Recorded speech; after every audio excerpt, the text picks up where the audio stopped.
Hi guys, thanks for tuning in. I really appreciate it. And I'm so overwhelmed at the response that I had after my last video. So I really appreciate everyone's thoughts and messages that they sent. So today I'm going to be talking about energy and how it relates to the chakras. I'm going to stick to a really basic and simple conversation because this can get very complicated. So afterwards, I encourage you to do more research and reach out to me if you have any questions. I'd be more than happy to go a little more in depth about what we talk about today.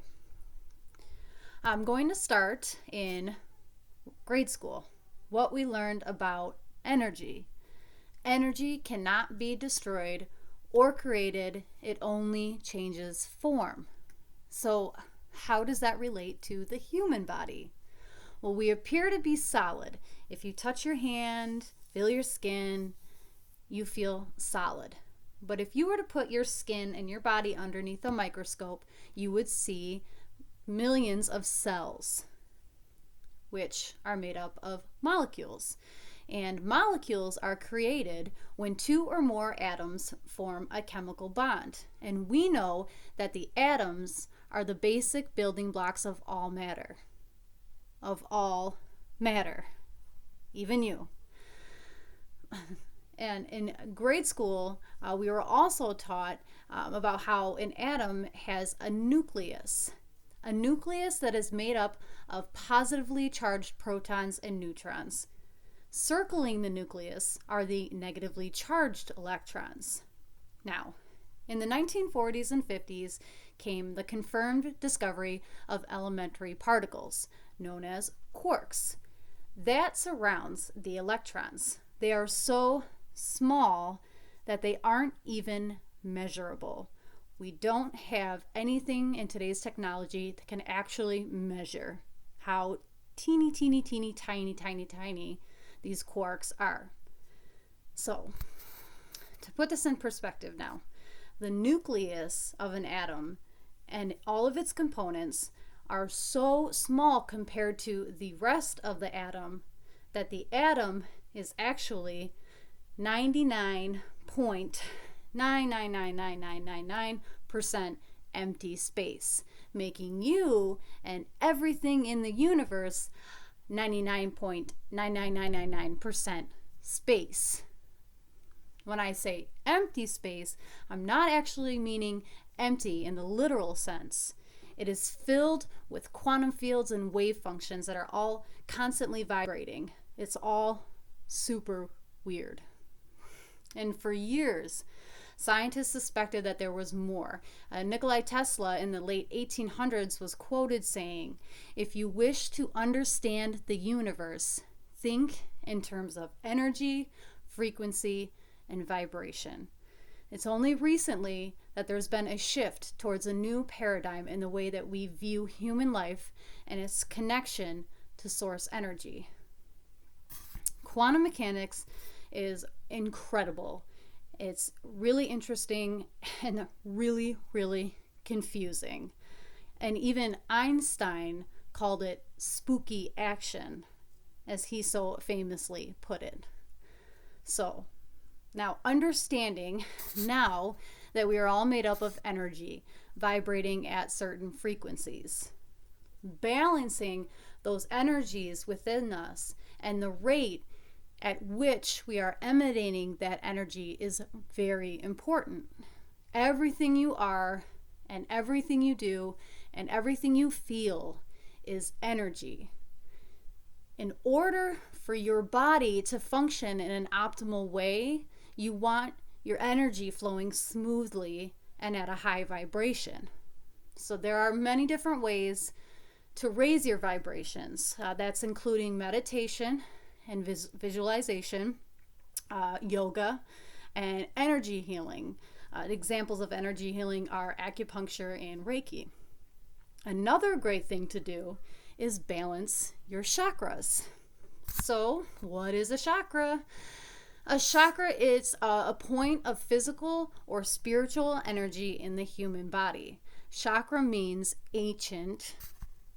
No, chakra means wheel in ancient Greek. But the term is found in many other traditions, such as Hinduism, and it's also found in Buddhist text, ancient Buddhist text.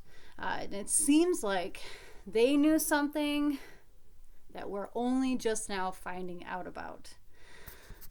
There are 7 basic chakras.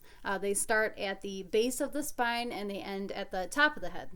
I'm going to go through each chakra, where they're located, and give a basic representation of what that energy system does for your well-being.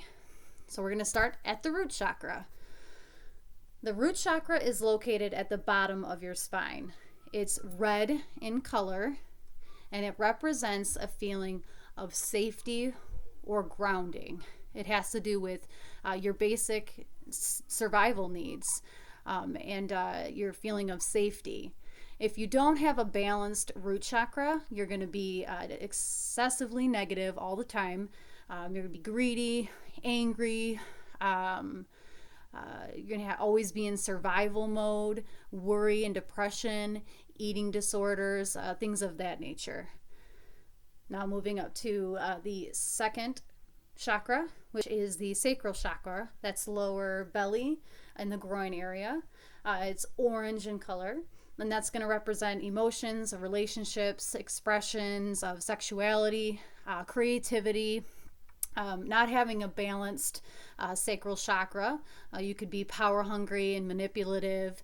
You could be really shy or have a lot of feelings of guilt. This is where addiction happens. Addiction is created in that sacral chakra. Perhaps you're over sexual or a lack of sexual needs, or a feeling of just being emotionless. The third solar plexus chakra is yellow in color, and that is located about 2 inches or so above your navel. This is kind of where that term gut instinct comes in, gut feeling.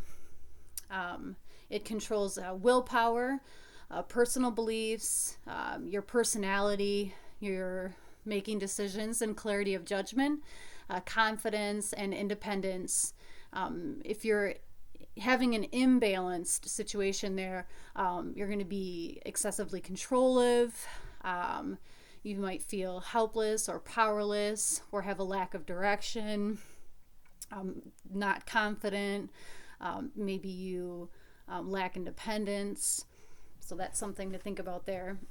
A lot of people tend to get stuck in this chakra and have a very difficult time moving up into the heart chakra, which is the 4th chakra, and that's located in the middle of your chest. It's green in color, and it represents love. It represents the love that you have for yourself, the love that you have for others, compassion and empathy, and forgiveness. It also deals with your acceptance and the way that you grieve. And if you have an imbalanced heart chakra, you're going to have a fear of intimacy, jealousy. You're going to be overly sensitive, get defensive very easily. You might always be playing the victim, or if you have an overactive heart chakra, you might be always playing the hero. And now we're going to move up to the throat chakra. The throat chakra is blue, obviously located right here in your throat, and it's has to do with your expression of truth, your communication. That's verbal and nonverbal communication. You need to listen. So when I say communication, that means listening as well as knowing when it's the right time to speak.